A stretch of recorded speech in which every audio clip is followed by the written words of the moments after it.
Praise లా దేవుని ఘనమైన నామమునకు మహిమ కలుగునుగాక. ప్రభు నామమున మీ అందరికీ హృదయపూర్వక వందనాలు. ఈ ఉదయకాలము దేవుని వాక్యాన్ని విందాం. ఆదికాండము 24వ అధ్యాయము 27వ వచనము. ఆయన నా యజమానునికి తన కృపను తన సత్యమును చూపుట మానలేదు.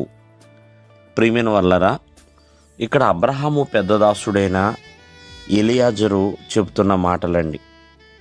ఒకసారి మనము జాగ్రత్తగా ఆలకిస్తే, అబ్రహాము తన పెద్దదాసుడి చేత ప్రమాణం చేయించుకుని తన కుమారుడైన ఇస్సాకుకి భార్యని వెతకటానికి పంపిస్తాడండి. దేవుడే తోడుగా ఉండి దేవుడే నడిపిస్తాడు అనే ఒక దృఢమైన నమ్మకంతో అబ్రహాము పంపిస్తాడు. నిజమే, రెబెకాను చూచినప్పుడు అబ్రహాము చక్కగా ఎంతగానో సంతోషిస్తాడు.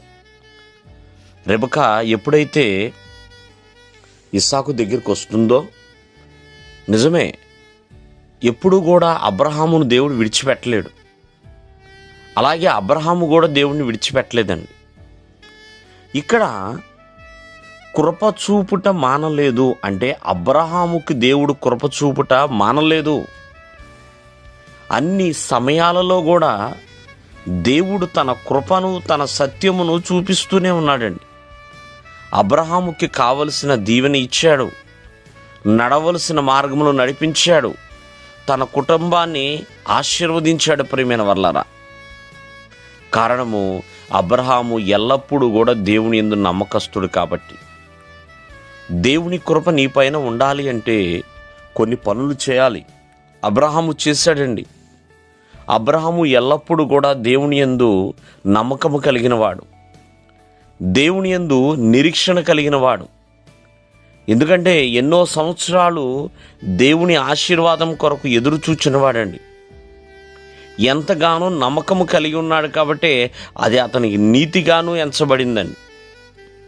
కావున దేవుని కృప చూపుట నీ పైన మానకుండా ఉండాలి అంటే అటువంటి నమ్మకము నిరీక్షణ కలిగి ఉండాలి.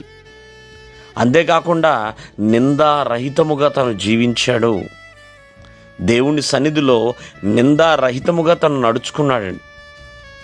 కావున ప్రతి ఒక్కరి ఎడల దేవుడు కృప చూపువాడు.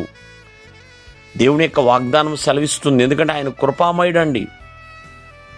అన్ని సమయాలలో కూడా దేవుని కృప విస్తరిస్తుంది. ప్రతి ఒక్కరము కూడా ఆయన కృపాసనము దగ్గరికి చేరవలసినదే.